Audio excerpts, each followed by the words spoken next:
welcome back to Sleep for Performance Radio. This week I am joined by Dr. David Cunnington. David Cunnington is a sleep physician based in East Melbourne, Victoria, Australia. Now, I've wanted to have David on the podcast for a long time, mainly because David is the first sleep physician that we've had on the podcast, and I really wanted to talk to David because back in about 2014, David actually interviewed me for one of my very first podcasts as a guest on his own one on the SleepHub, where himself and Dr. Moira talk about everything related to sleep. So it's well worth going over and checking out David's podcast after you listen to this one first. David is quite an interesting character. We talk a lot about how he got into medicine, sleep medicine, what inspired him to be a doctor, some of the things he studied throughout his life, his work with the Indian medical professionals. He's been traveling back and forth to India for a long time. His ability to read and write Sanskrit, plus many, many more things. We also even discuss some aspects of sleep, and we talk about technologies, improvements in things like insomnia, what research David is currently doing, what he's involved in, and we also kind of speculate on maybe some new ways to measure sleep or what's coming in the future as well. So definitely a very interesting episode, even if you're not into sleep, just an interesting character to listen to. Now, as always, you can contact me at iandunican@sleep4performance.com.au. You can follow us on Twitter at Sleep4Perform, on Instagram, Sleep4Perform as well, and we have the Facebook page, Sleep4Performance, where you can get some info there as well. As always, you can go to a central repository, which is our Sleep4Performance, the number 4 website, where you can find all of this information and more there as well. So keep an eye on Sleep4Performance. And just a word on Sleep for Performance, you may see some changes coming up in the next few months. We're going to be doing some co-branding with our sister/partner organization, Melius Consulting, which is basically the business arm of what we do. So you will see some co-branding of Sleep for Performance and Melius Consulting, and of Melius Consulting and Sleep for Performance. So that will be a slight change. Don't forget as well, we have a newsletter that comes out every month, so you do not miss anything that gets released, whether it be blogs, podcasts, any other information as well, or just general info on what's happening in the scientific community. We put it all in there in relation to Sleep for Performance.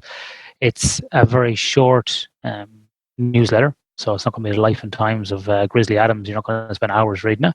Plus, if you sign up for the email, if you sign up for our newsletter and give us your email, we promise, we guarantee you, we will not spam you. We will only send you an email with a link to the newsletter at the end of the month. Okay, so we will not spam you, and we do not give your email to any other third party either for marketing purposes. I guarantee that. If that happens, I will shut down the whole business of Sleep for Performance, because nothing drives me more crazy than getting emails or having my details passed on. So I promise you, we will not do that. Okay, after that short guarantee of your information and security, we're going to get into this episode with Dr. David Cunnington. Exercise and diet are well established in society as 2 pillars for optimizing our health. However, both are supported by a foundation that is often forgotten, yet even more integral to our health, namely sleep. The Sleep Recovery Specialist course is an innovative online education experience that provides an in-depth knowledge base, important sleep assessment tools, and a wide range of effective strategies for supporting clients to improve their sleep habits and behaviors. Improve your sense of happiness and well-being, daily energy and alertness, recovery from physical training, reduce risk of obesity and diabetes, and reduce your appetite and sweet cravings. Achieve all of this and more. For further information and to enroll online, please visit www.nordicfitnesseducationblog.com. Hey everyone, this is Dr. Mark Bubbs, and I'm excited to announce my new book, Peak, The New Science of Athletic Performance That is Revolutionizing Sports, is available for pre-order right now on Amazon, Barnes & Noble, Chapters Indigo, and local booksellers before its release on May 24th. Peak is a groundbreaking book exploring the fundamentals of high performance, not the fads, the importance of consistency, not extreme effort, and the value of patience, not rapid transformation. Peak explores the leading experts, such as Dr. Ian Dunican, who are influencing the top performers in sports on how to achieve world-class success. What are performance professionals saying about peak? Dr. Rocco Monto, orthopedic surgeon, Team USA physician, and author of The Fountain, says, Peak is a masterpiece of nutritional science from one of the world's leading authorities of athletic health and performance. It's a fantastic resource that provides a roadmap to reaching true wellness. Kelly Olynyk, forward for the NBA's Miami Heat, says, a must-read for athletes and everyone alike. Peak is an immeasurable tool to becoming the best you can be. And Dr. Fergus Connolly, PhD, performance expert and author of Game Changer and 59 Lessons, says, Peak is one of the most impressive and detailed books on applied sports science ever published, a must-have for any practitioner in performance. Regardless if you're trying to improve your physique, propel your endurance performance, or improve your team's record, Peak is about being an expert in the fundamentals and assumes that while top athletes are born, they can also be made. Pick up your copy of Peak today. Dr. David Cunnington, how are you? Very good, thank you. So, David, you have kindly allowed me to record this podcast in your office on this unusually warm Melbourne evening, which is unusual for this time of the year. You don't come here often enough, Ian. You know, weather's always good in Melbourne. I'm here every second week, David. I know. I know that's generally piss and rain. It has been all over the winter. It must be the weeks in between that you're missing. It's funny because I was here 2 weeks ago and it was like 23, 24 around the time of the Melbourne Marathon and Half Marathon. And so then I left and I believe it was piss and rain here on Sunday. And then I come in last night and it's like 22, 23 and now it's 30 today. So maybe I'm a good weather charm, who knows? Yeah, who knows? Maybe I'm bringing it in. So I'm recording here with David today in his office here in East Melbourne. That's Melbourne, Australia, for any Americans listening, not Melbourne, Florida. Some people go, oh, you're going to Melbourne in Florida, some of my American friends, but no, it's actually in Australia. And David, you are a sleep physician. Yep. So we actually haven't had a sleep physician on the podcast. What would you, or how would you describe what a sleep physician does? So sleep physicians do a range of different things, but really my main role is working clinically with patients and patients with a whole range of different sleep disorders. How sleep physicians practice exactly their patient mix does differ a bit from country to country. Just historically in Australia, sleep medicine has really evolved out of the pulmonary medicine departments. So most Australian sleep physicians are sort of respirologists or pulmonologists first, and then do some sleep medicine training on top of that. A bit different to North America, where sleep medicine sometimes sits in the psychiatry department, sometimes it sits in the neurology department, and some of the European countries it sits in neurology and psychiatry as well. I've always been interested in sleep, so as part of my training, once I'd finished my sleep fellowship in Australia, I went over to Boston, was lucky enough to do some postgraduate training at Harvard. Fell in with a couple of really interesting people who were doing some neurology work, some circadian rhythm work, some psychiatry work, and really caught the sleep bug. Yeah. So that's now my sort of, been back in Australia 17 years, my day-to-day practice is just seeing people with any sort of sleep problem. And it is literally anything and everything. I get a lot of referrals from psychiatrists that co-manage the sleep components of people's mental health problems. I get referrals from general practice, people with snoring, sleep apnea, but also insomnia. That's a particular interest of mine, so I do get a bit of a disproportionate referral base of people with insomnia. And, because I can't be seeing patients 24/7 because it's hard work, working face-to-face with patients and sorting out their problems, I also do a lot of teaching, mentoring, and we do some research as well out of the practice. So pretty busy across the board then. Yeah. But one of the fortuitous things about sleep medicine, if you're on the medical side, is I don't have to be up at night. It's the scientists that get to be the ones that are up at night. So it's one of the few medical specialties where I'm pretty much Monday to Friday, 9 to 5. That's my dirty secret, is I don't have to do weekends or after hours or be on call. Oh, David, I fully agree. When people said to me, oh, after your PhD, why didn't you go into research? Wouldn't that be great? I'm like, in the back of my head, I was like, well, number one, before we even talk about money or trying to get funding or the difficulties of starting off sort of midlife into research, one was imagine running your own experiments overnight, weekends. I was like, that is not happening. I'm like you, I want Monday to Friday and have a bit of a life. So I applaud you there and I'll join your camp on that one. So David, So that's a pretty broad range of things that you do. Let's just reverse it back a bit. So you are from Australia originally, and so where did you grow up here in Australia? So I'm Melbourne born and bred. That's why I like the Melbourne weather. You like the Melbourne weather because it keeps changing. So my wife is actually from Warrnambool here in Victoria, so she's the opposite. She was like, the minute I can get to a warm place, I'll go. So she went to uni up in northern New South Wales, and then we've been in Perth. But every time we come over, we're like, nah, the weather in Perth. So we keep getting dragged back because of the weather.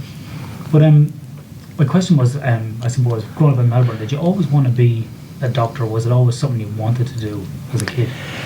No, basically. So I was always good at maths and physics. So still that's a bit my bent. I'm a bit sort of numbers and how does it work and physiology and get under the hood. That's still my nature. So I wanted to be an accountant. My father gave me some wise counsel. He basically said, you'll just help other people make lots of money as an accountant. And I thought, I'm not that interested in that. So medicine, is something that combines that science but working with people.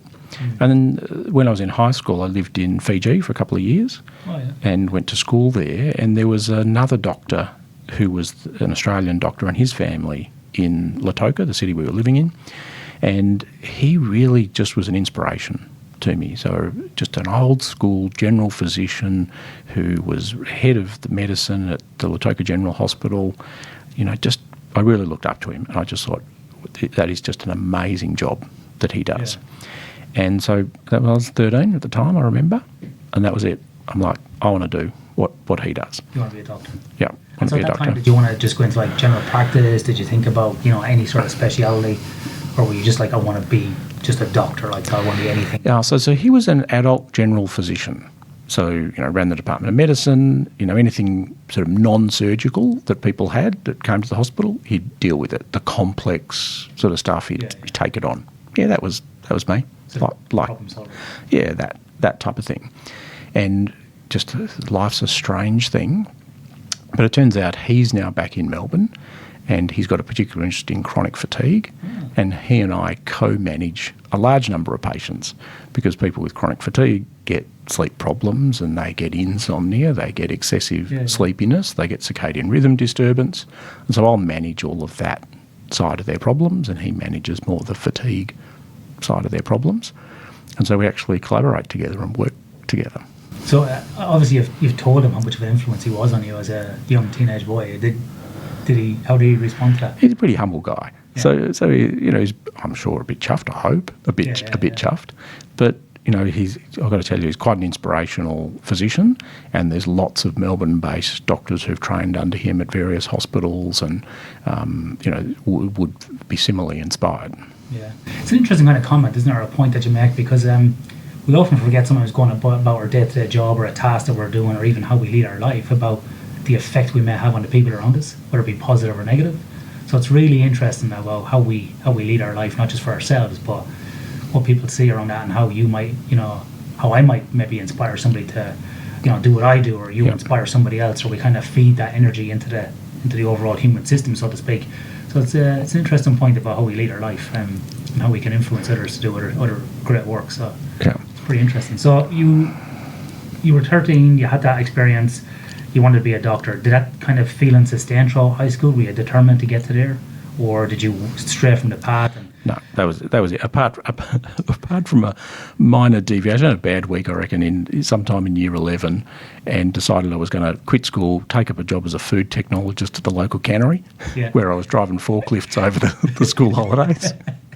You were just pissed off. I was just pissed off. And my physics teacher, Mr. Snow, I still remember, who's another quite inspirational sort of person, just took me aside and said, David, you could do this food technologist gig, but just hang in there. You'll be okay. Yeah.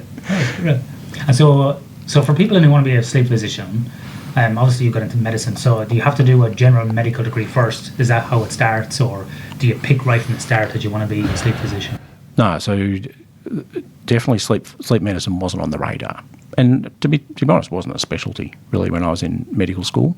So that's the sort of mid to late 1980s that I was in med school, and really sleep medicine wasn't a thing.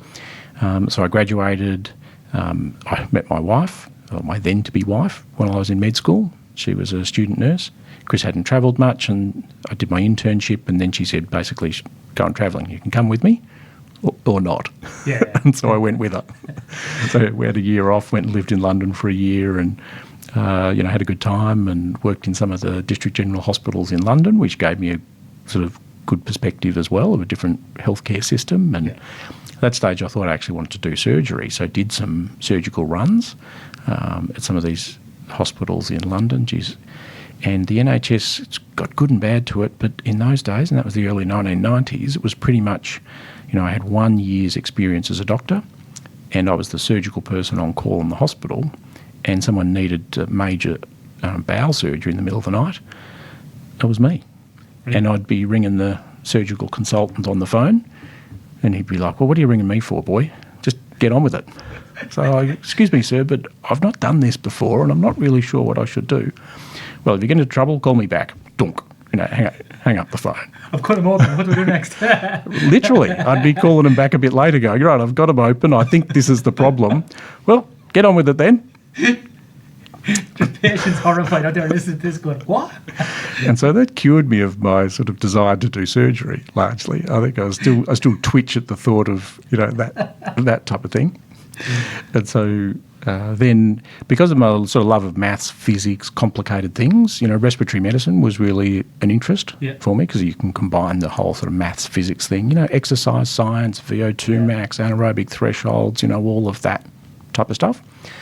And then once I got into respiratory medicine, started to see a bit of this sleep stuff, and I was like, oh, that's even cool, even more cool than the respiratory medicine, because you get to measure all this stuff to do with sleep. You know what you do for a sleep study, but in a digital sense, a sleep study is you measure a minimum of 16 channels at 256 samples per second for a minimum of 8 hours. So you get millions of data points that you can do stuff with. Yeah. You can run through mathematical computations, and you can look at patterns, and sometimes in clinical practice we just dumb it down too much to a single number.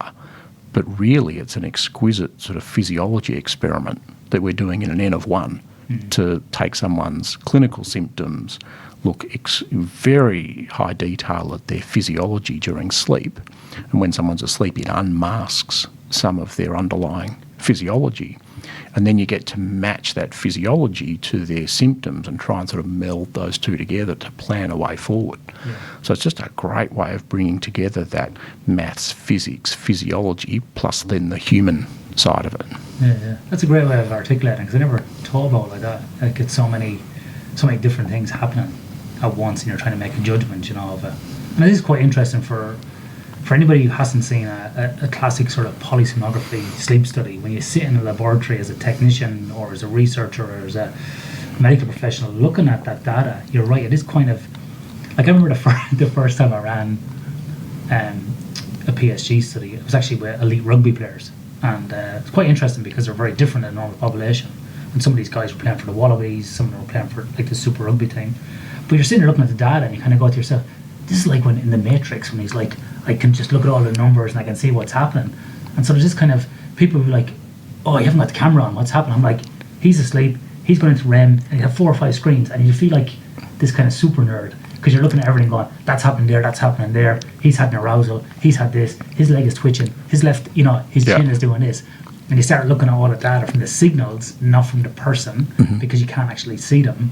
And it is kind of quite cool. And then, like you say, you can drill down or look at the amplitude of waves, what's coming from different things, or all these different data points. You're right, it is quite cool. I never thought about that. Yeah. And then looking back, so that's in the recording sort of stuff. And then when you get a chance to page back through it, in the light of day, for me it's like reading a book. It's a story. So a sleep study, it's not something to just sample a bit here and a bit there. It's you flick through the whole thing and things unfold and they progress, and you get a sense of, this should be coming next. Oh, but it doesn't. I wonder why that didn't come next. And now it's come now. What does that mean? What's going on?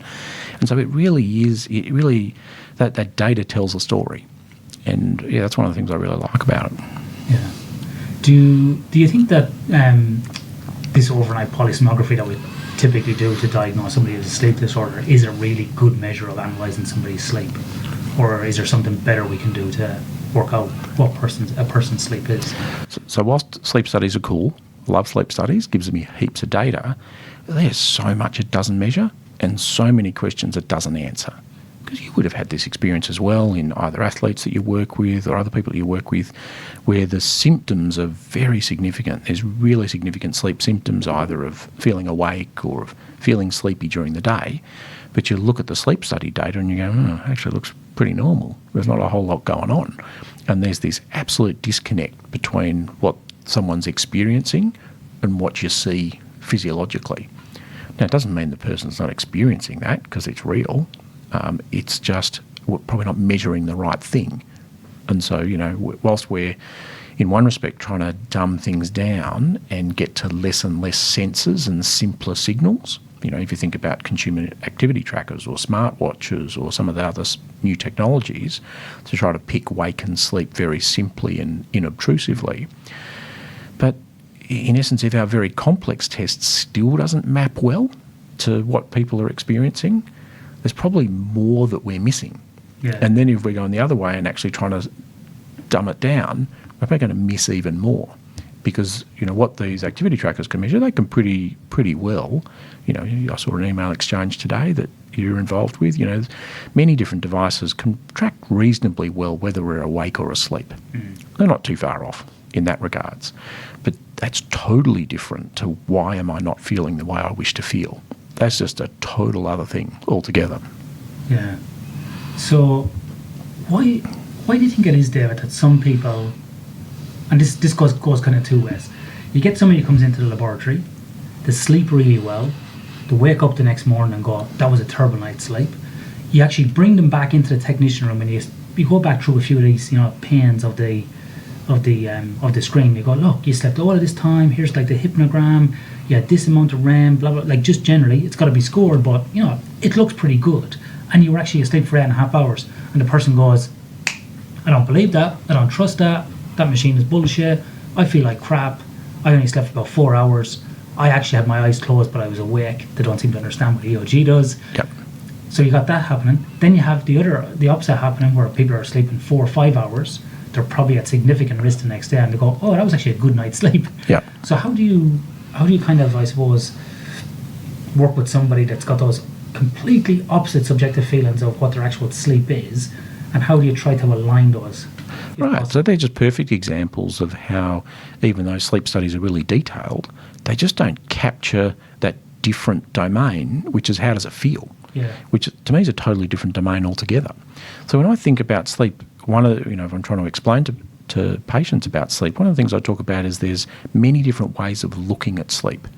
You can think about it as how does it feel to the person who's sleeping versus how does it look to the person who might be sleeping next to them. Lots of real-world examples where those things don't line up. The person who's sleeping might just say, I don't know, I'm out to it, I sleep pretty good. And the person who's watching goes, no, you thrash around all night and you're noisy and you shout out and you're doing all these things. And then I think of it physiologically. So if you think of what a sleep study is, really it's electrophysiology. So measuring microvolt electrical signals of brain cells. So how many brain cells are depolarizing at approximately the same time to then give you a waveform. And then in 1968, a whole load of middle-aged guys sat around a table and categorised sleep into 4 bins, non-REM 1, 2, 3, 4 and REM, actually 5 bins, 6 bins if you count wake. And we haven't changed that since 1968, apart from dropping stage 4 and joining it together with and calling it N3. What other areas of medicine have we made no changes in 51 years, apart from how we artificially categorise sleep? So this whole electrical measurement of sleep looks pretty fancy and stuff, and I'm sure we miss a whole lot.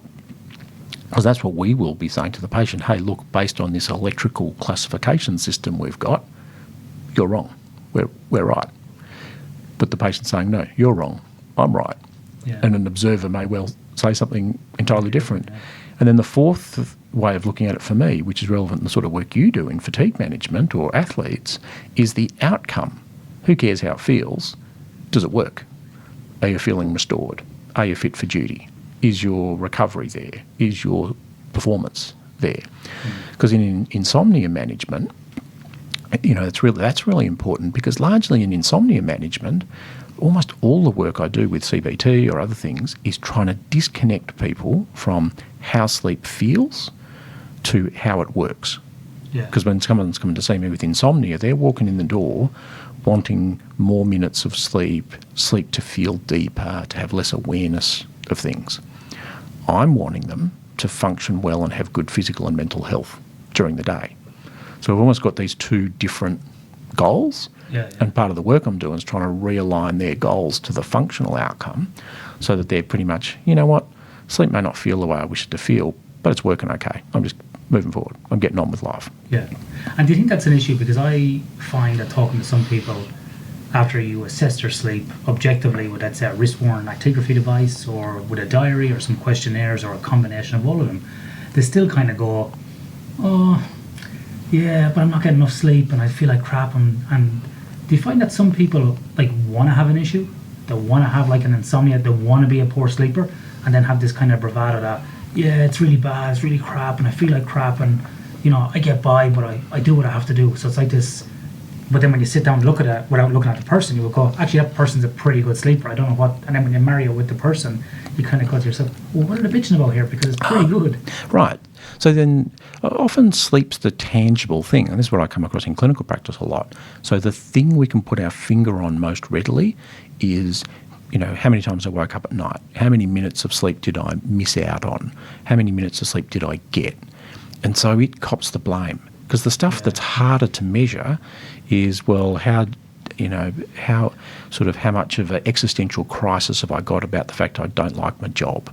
My relationship's shit. My life's in the toilet. Financially, I'm under stress. I'm working too hard. I'm not eating well. I don't have good physical fitness. All of that stuff you can't measure and you can't put your finger on. But arguably for a lot of people I see, it's all of that, and they're waking a few times at night, and it's like, if only I wasn't waking at night, my life would be fine. Mm-hmm. I spoke at an addiction conference earlier this year and was a bit loose with my language, but basically said, you know, people think their life's in the toilet because they're not sleeping well, but in actual fact they're often not sleeping well because their life's in the toilet. And, you know, and sometimes that's, people are coming to see me going, just fix my sleep, and I'm just like, you know what, this ain't a sleep problem. But it sleeps because it's that measurable thing. It's what's copping the blame. That's an interesting point there, David, because a lot of people, if you look at sort of probably Australian trends, people getting sort of bigger, fatter, sicker, you know, probably people binge drinking, you know, less people smoking obviously, but people binge drinking, BMI's going up, type 2 diabetes, all these other metabolic conditions going up. Do you think there's a relationship with that then? Because people are so unhealthy during the day, is that precursor to having poor sleep? Is there low energy or their poor energy the next day, not a result of sleep, whereas as a result of what they're doing during the day, and they're not able to recover from it? Right, so, exactly. And a nice example of that, some of the Sleep Health Foundation surveys that have been done the last sort of 5 years or so, you know, showing around 40% of Australians report either non-restorative sleep or feeling more tired than they'd expect or being dissatisfied with their sleep. But if you look at the self-reported sleep length in that cohort, it's 7 hours and 20 minutes of sleep on average per night. Now, at the same time, there's that really nice work Andy Beale did based in Mozambique, looking at sleep in both the urban community in Mozambique and villages in Mozambique, showing that the average sleep in those two communities in Mozambique was 7 hours and 20 minutes. They don't have a word in their language for I'm feeling tired or I have insomnia. They're not bitching about feeling tired all the time. And so what is it about a modern Australian society that means 40% of us are saying, I'm more tired than I need to be? People in Mozambique sleep in the same amount of hours. No one's saying, I'm more tired than I need to be. Is it a sleep problem? You know, and it may not be a sleep quantity problem because it doesn't look like it. Maybe it's a sleep quality problem, but maybe it's just we expect too much out of ourselves. It's no self-care, not enough nurturing, not enough sort of looking after ourselves in a whole range of different domains. Yeah, I'm glad you brought that example because I worked in remote Mozambique on a project, Mm-hmm. and it's pretty interesting because you might be saying, oh, but they must have better beds and better this. Sleeping environments are what we would classically, I'm using air quotes here, would be crap sleeping environments. You know, you've got 5 or 6 people in one room, people cook outside, a lot of people go down to the Zambezi River to, you know, sort of wash on the weekend, wash pots, wash clothes, whilst crocodiles are swimming around as well. And they're very jovial people for a lot of people. For people that have very little, they were pretty jovial and pretty friendly when I was there. So I think you're right. I think there's all these other factors. And if you start looking at things like Johan Harry's work around lost connections, the book he's written recently, or Sebastian Younger's book around tribes, he talks about a lot of this work about people not having a sense of community, and all these people being mentally fulfilled, having some physical activity during the day. And maybe potentially, if we get the day right, our night will be right. And so when I work with athletes or industry, we talk a lot about, with industry, for example, design your rosters to minimize fatigue as low as reasonably practical.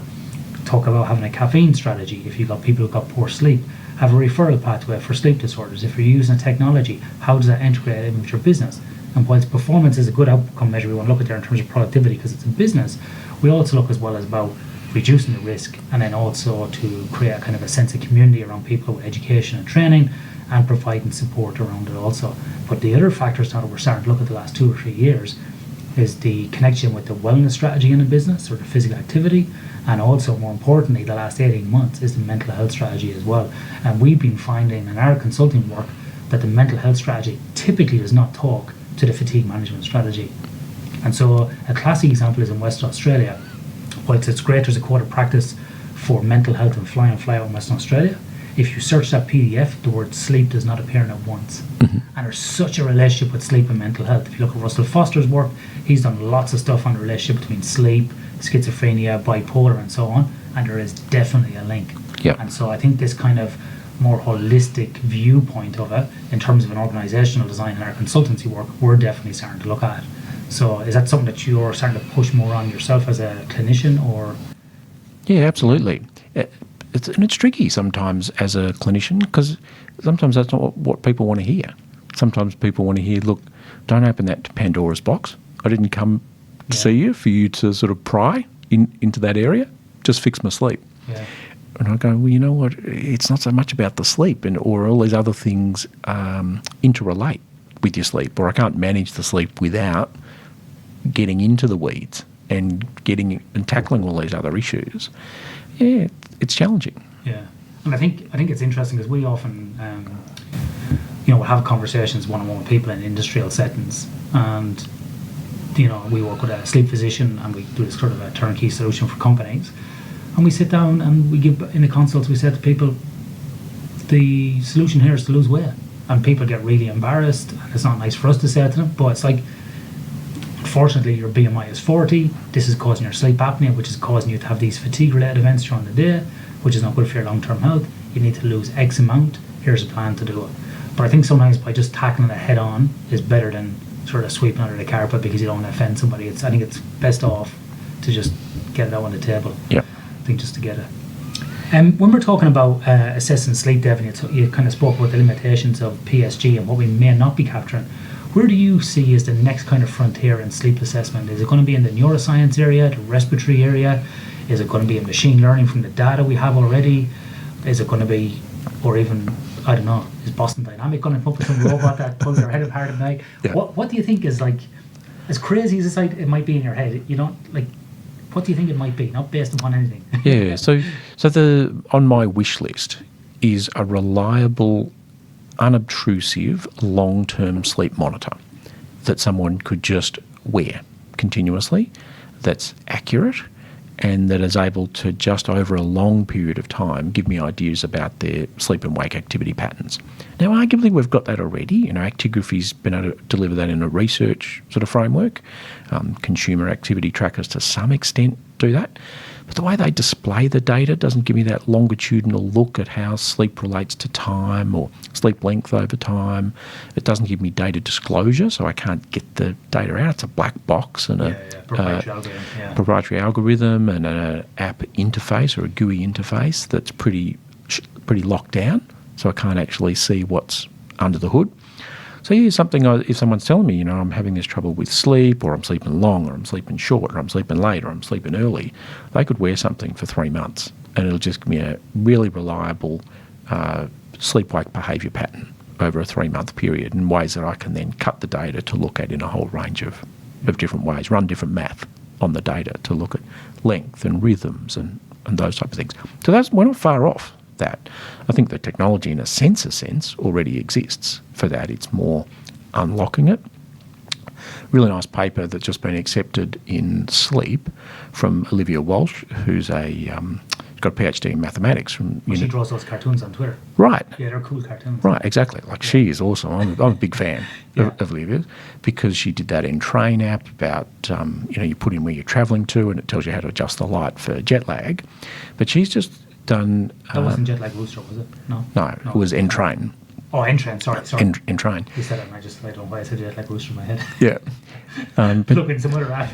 Yeah, but this paper was with the Apple Watch, and they basically got the raw data signals for movement and heart rate out of the Apple Watch, and then used a learning algorithm to develop their own open source program to then predict sleep.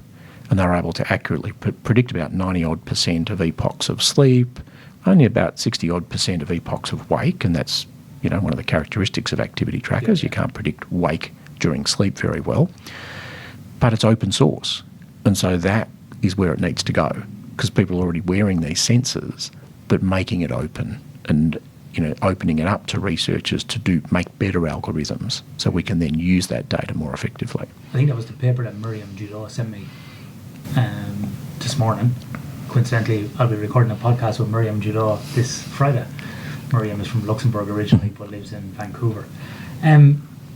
So, no, I completely lost my train of thought. Speaking of Entrain, I was going to say, oh yeah. So you're talking about those, like we can measure sleep over long term. What do you think about this weird, wonderful idea that I had? And a lot of people have laughed at me, which is great.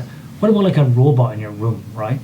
That actually hovers. I'm talking about like Blade Runner stuff here, right? So you're lying down, this thing kind of hovers nearly like a drone, but it's quiet, or it's on a cable, or I don't know, whatever. Moves around your room and measures everything that we can get in PSG without even touching you. Do you think that's possible?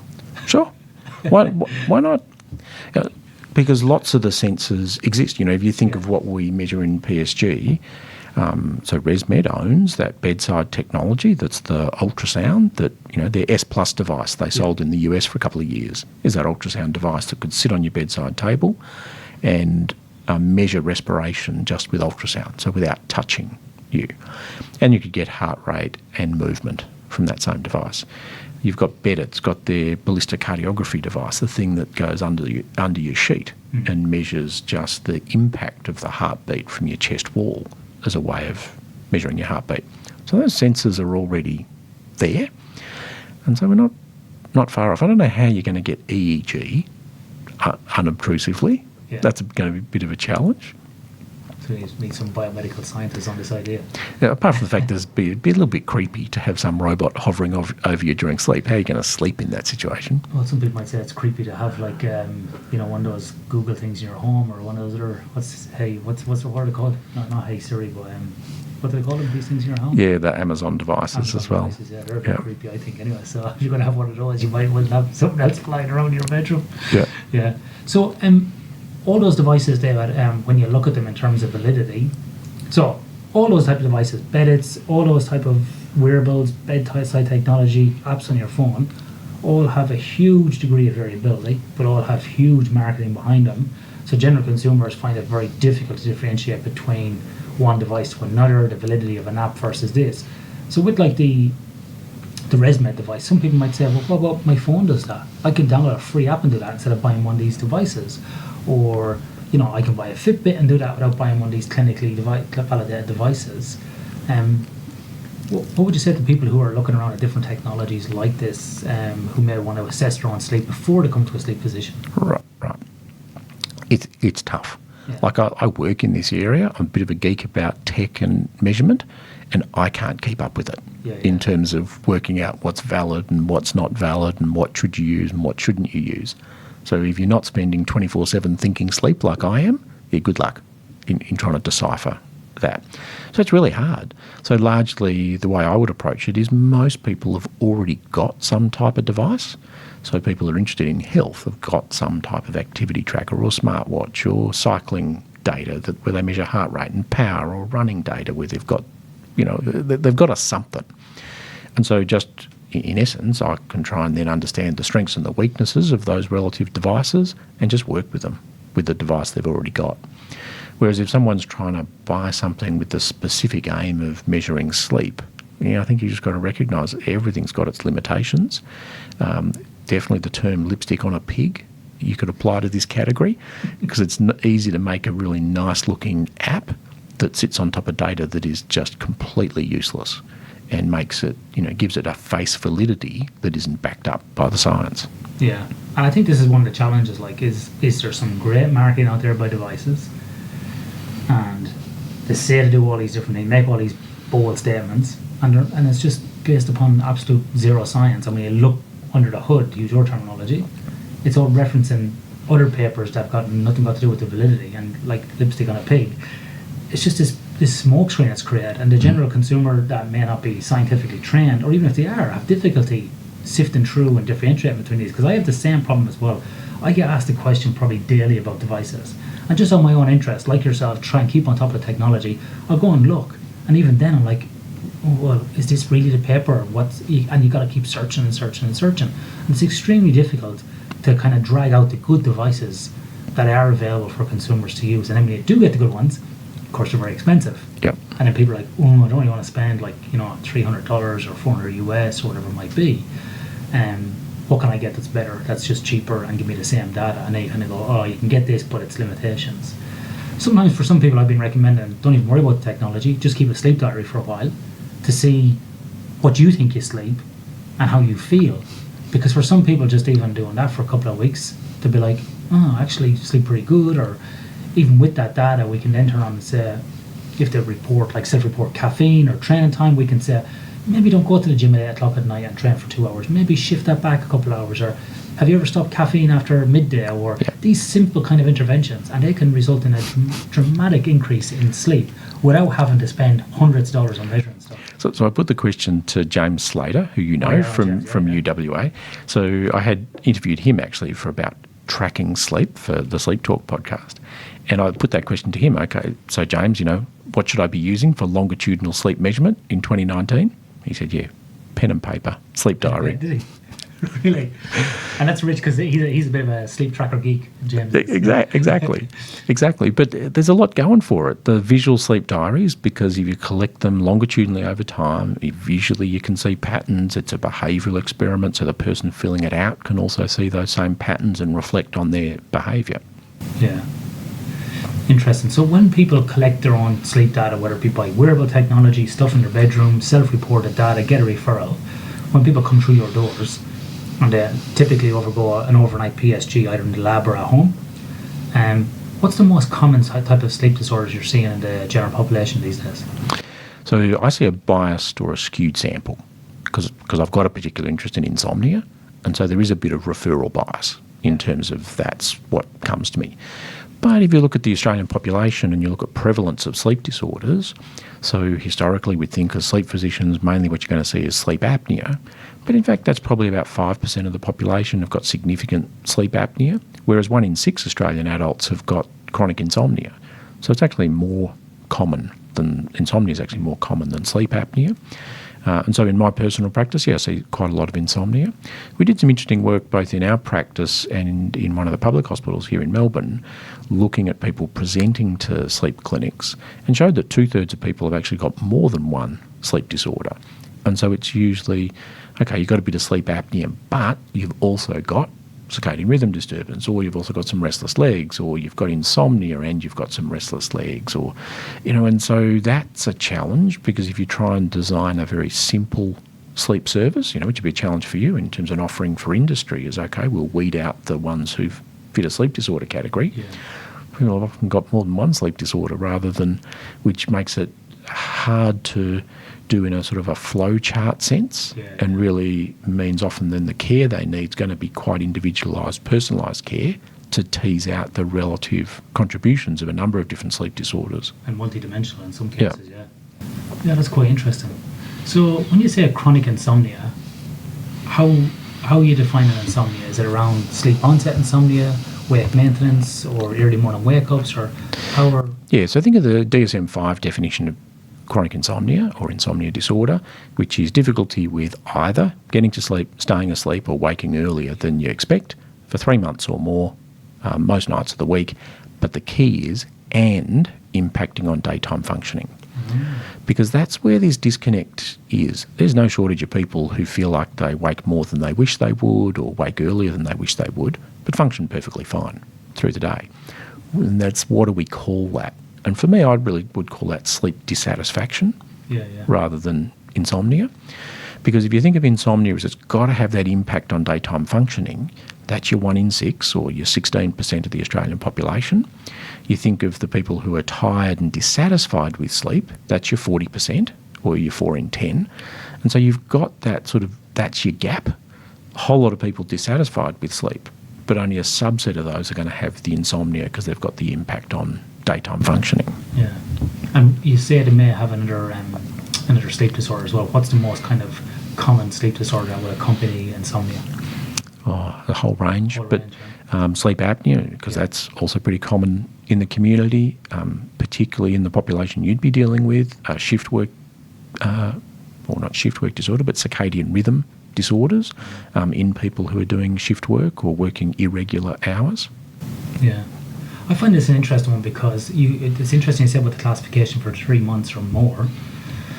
You know, I find that some people will say to me in an industry setting or athletes or, you know, we're doing a research project at the moment with some we're doing a research project at the moment with some master swimmers who are going to swim 20-kilometre ultra swim. So they're going to, you know, basically we're going to track and measure their sleep for 16 to 20 weeks before they do this event and see if there's a relationship between either, you know, your swimming ability and your performance, and more so about is there a relationship between the sleep that you get and then on your time trials as the training goes on, but then, you know, is there actually an impact on your performance in the race itself, which is kind of interesting because we see people sleep over long term and see if this actually, you know, will help them, you know, sleep banking, so to say, or sleep optimization. And so many people already are saying about, oh, you know, I think I'm an insomniac, I find it hard to get to sleep and blah, blah, blah. And you start looking at their individual data, you look at the nights and what's going on. And what's happening is people are finding it difficult to sleep because we've got to be up somewhere until 4:30 or 5 o'clock to go swimming. And so their habitual time of bed is 10 o'clock. Obviously they're going to feel tired because they're getting up at sort of 4:30 or 5.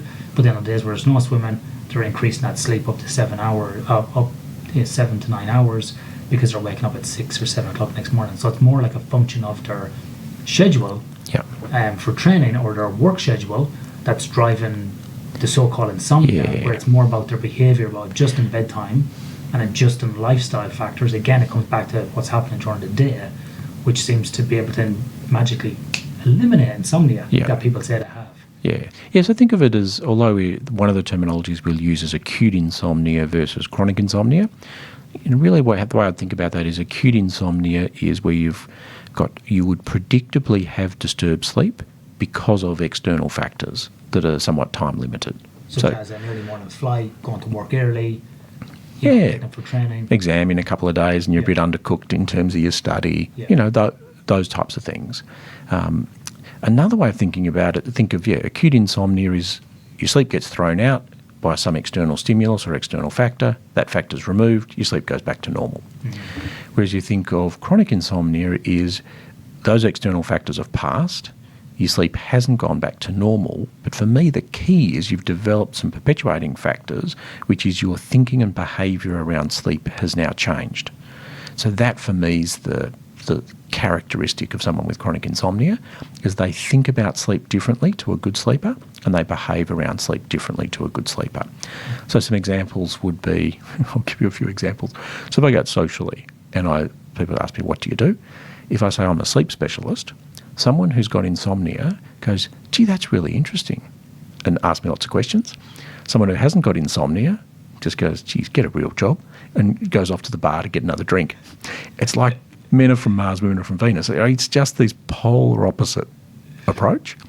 And so you can hear that when you talk to people about sleep. If someone wants to engage in conversation about sleep, they want to talk about sleep, they've got sleep problems, guaranteed.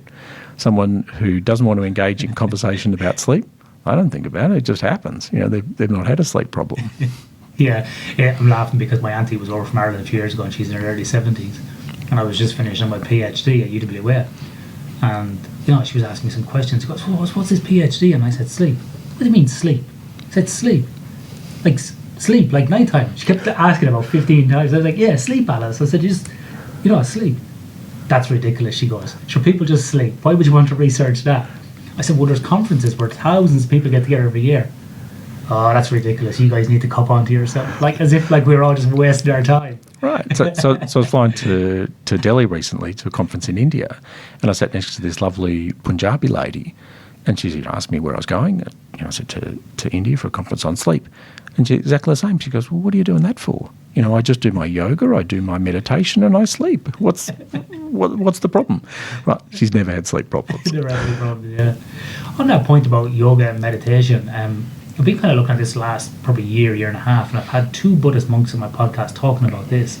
But I'm interested to hear your take on that, because there is an increase in mindfulness, there is an increase in sort of Buddhist philosophy in sort of Western societies. Many more people are probably gravitating more towards Eastern philosophy and religion, where most people in the East are gravitating towards like Catholicism and Christianity. But many people are coming up to me and saying, you know, I've been doing some meditation, I've been doing some yoga, I feel so much better, sleeping so much better. Do you think they could have a place in terms of treating some of these sleep disorders, and particularly insomnia? Oh, absolutely. So we've done some work on mindfulness. So we're still trying to get it published, actually. It's under review, where we essentially took mindfulness-based stress reduction, so John Kabat-Zinn's sort of MBSR sort of program, with some collaboration with Jason Ong from Northwestern, melded that with some CBT, some sleep restriction stimulus control, and essentially came up with MBT, mindfulness-based therapy for insomnia. And in a 6-week group sort of therapy paradigm, had people with insomnia go through that mindfulness training and look at their sleep quality, outcomes, insomnia, those sort of things. And they actually did just as well, if not actually a bit better than traditional CBT. And so, yeah, mindfulness, I think, is a helpful add-on to CBT for insomnia. And the things, my sort of learnings, if I sort of step back and think, okay, well, what does it add? There's a few bits. So part of our learnings was about 50% of the effect is mediated by being mindful across the day, not the actual formal mindfulness practice or the formal meditation. And so part of the way I think about that is the formal meditation, particularly in the skill acquisition phase when I'm training someone in mindfulness, is you're carving out space to do the meditation. That's actually just space to practice thinking mindfully that you can then apply at other times across the day. So there's, you know, maybe there's not something magical about, you know, just the time of meditation. It's that creates the space to then feel more comfortable being rather than doing, and just sitting with things that make you feel uncomfortable, so that then at other times during the day you're more comfortable. So a few examples. So one of the stereotypes that doesn't fit everyone with insomnia by any stretch is that, you know, the twitchy, jumpy stereotype, people who can't sit still, could not be comfortable doing nothing for a minute or two. And part of that's values driven, you know, we're all brought up, you've got to be busy and don't be idle and that type of thing. But to be a good sleeper, you've got to be comfortable just being with yourself in the dark and resting quietly at night. Yeah. If you can't be comfortable just with yourself doing nothing in the dark, you're going to get frustrated and start overthinking things pretty quickly. So then if there's never a time in your day when you'll stop and aren't doing anything, then good luck doing it in the dark at night, because you're not going to be able to do it. Whereas if you actually practice stopping and doing nothing, essentially mindfulness-based meditation, then at a time in the night when that skill will be helpful, you'll have a bit more confidence in terms of putting it into place. Yeah. Yeah, it's pretty interesting. I personally have never been able to get into a daily practice of meditation. I went through a great phase last year of going to yoga, but then with travel and so on, I was unable to sort of maintain that. But I was going to yoga like at least 3 times a week, and I had a massive improvement in sort of how I felt, how I slept, because I have probably trouble like falling asleep. So just because I'm so busy during the day, and again, classically, probably one of those people you're talking about. I wouldn't say I have insomnia, but I need a long time to wind down. And bit of a slow start in the morning, but need a lot of time to wind down at night.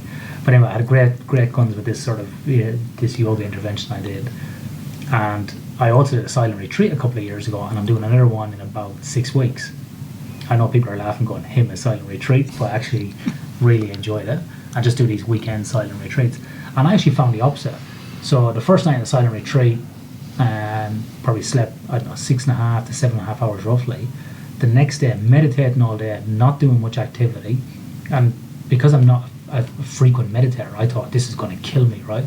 But actually, as the day went on, I just sat in the chair and sat on the ground and changed my poses and did some walking meditation. That night, I slept about 4 hours, woke up about 2:30 in the morning, and felt completely energized, like someone had, stuck rocket fuel into me. So I remember that was, I just sort of had that decoupling from the world, with no electronic devices, no noise, pure silence in this remote kind of retreat. It was in a monastery outside of Perth, about 60 k's out, so it was very peaceful.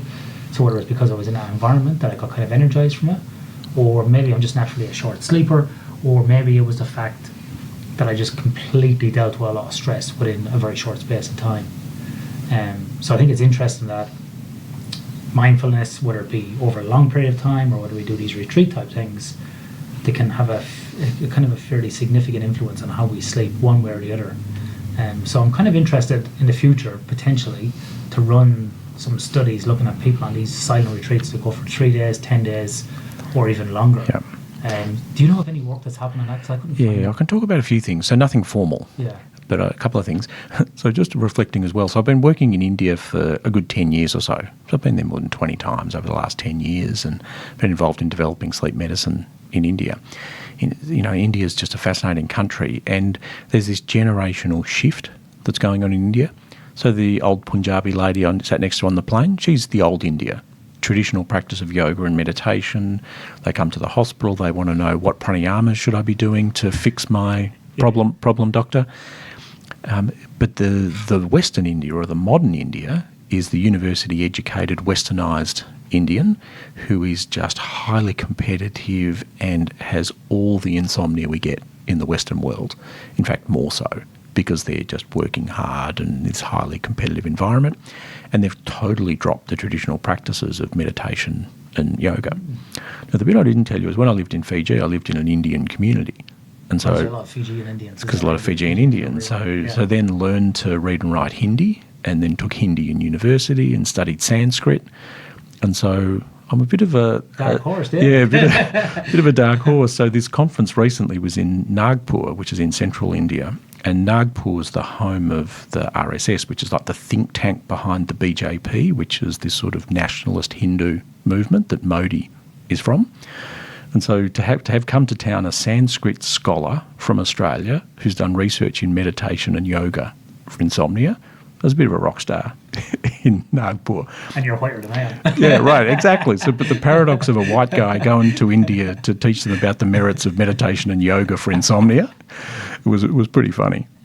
That is pretty interesting. And so how was it received then? Did people enjoy it, or were you looked at No, so I got to tell you, so elections were on, and so when elections are on in India, the front page of the paper is all elections.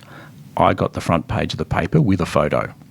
So I thought I was doing pretty well. So we got sleep onto the front page of the paper. So then my other observation is I've been working with another group, so what used to be called Golden Door in the Hunter Valley. That's now Alicia Wellness Retreat. So it's a sort of very nice health retreat sort of up in the Hunter Valley. Been working with them for about 10 years as well. And so they traditionally have had a residential program where people would come for 7 days at a time, bit of a detox.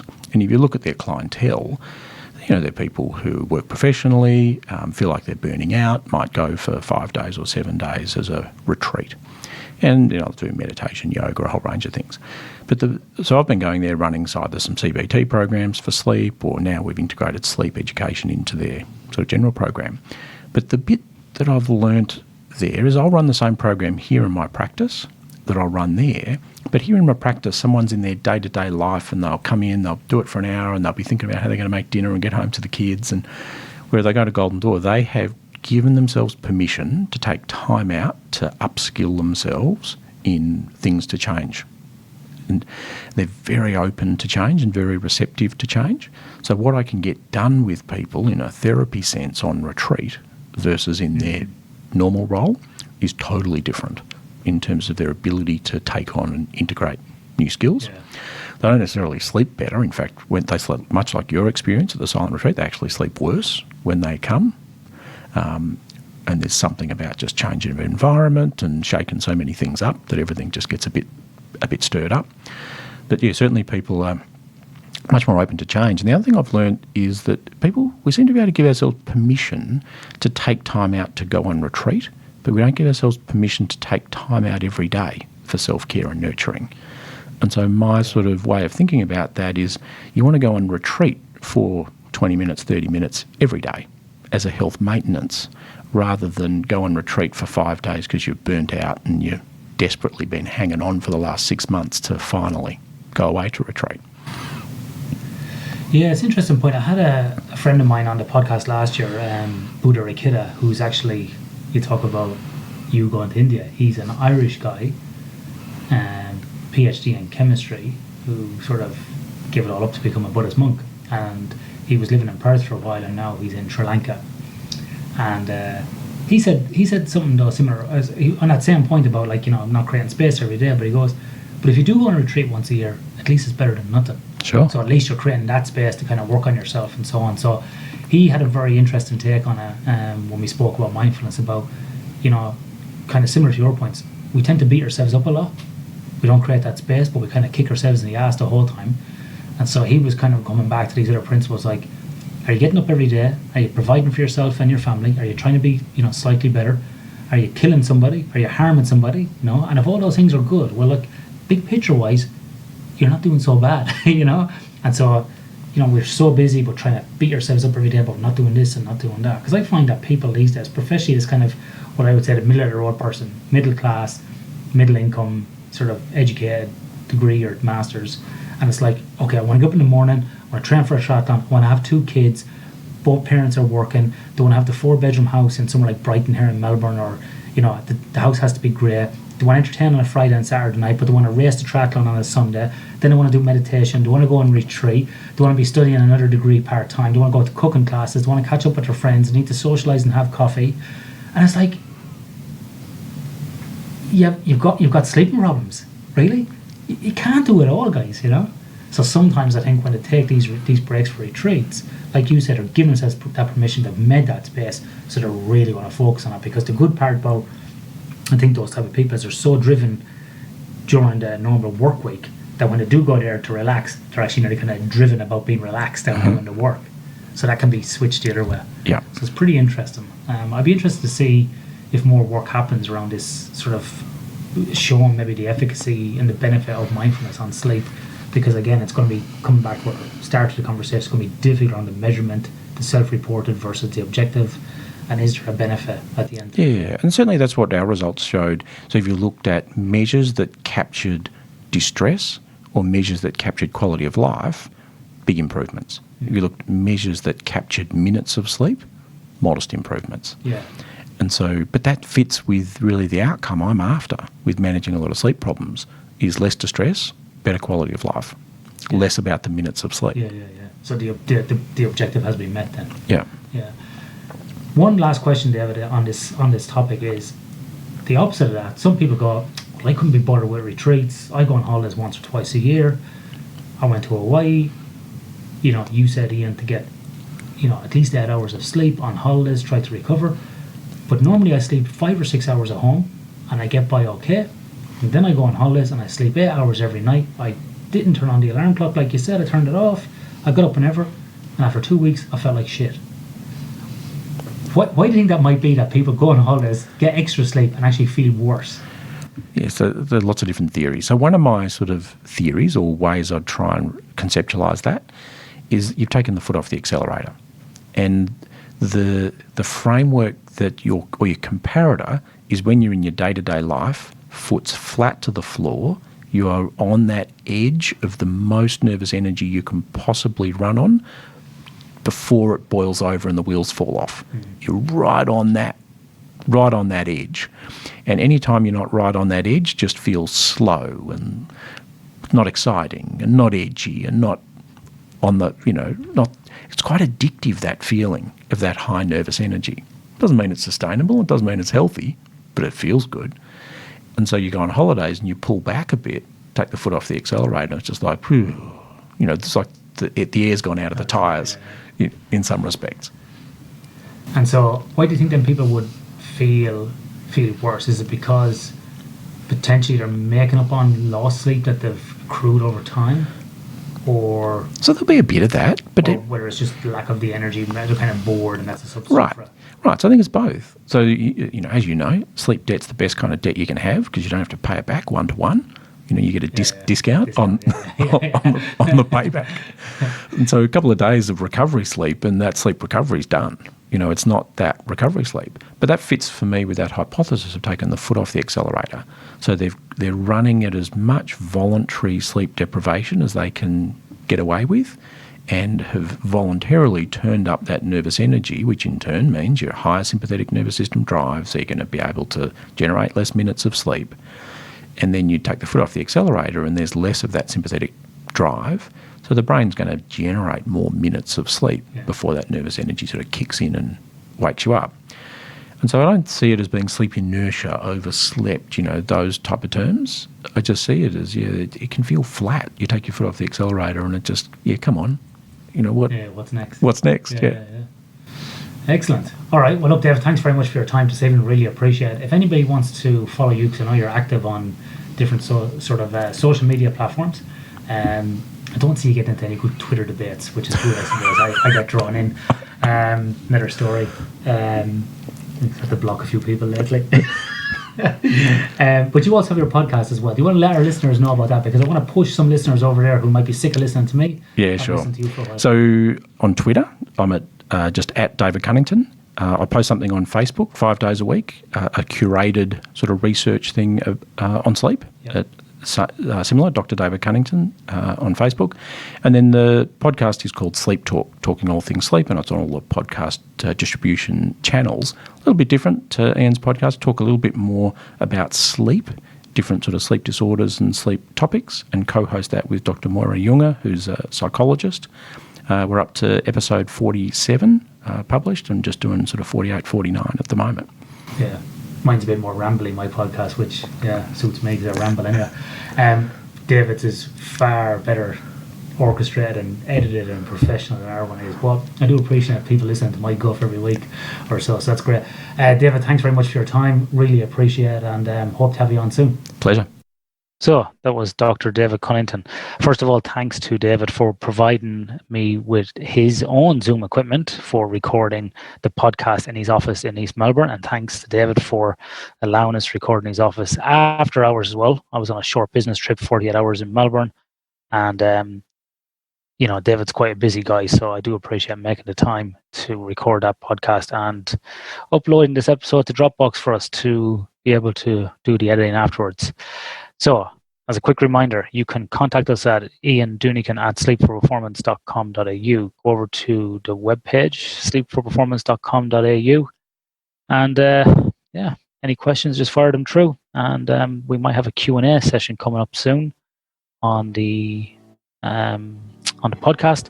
And we're looking at actually having a few free webinars next year as well that you can participate in also. Okay, until the next episode, sleep well.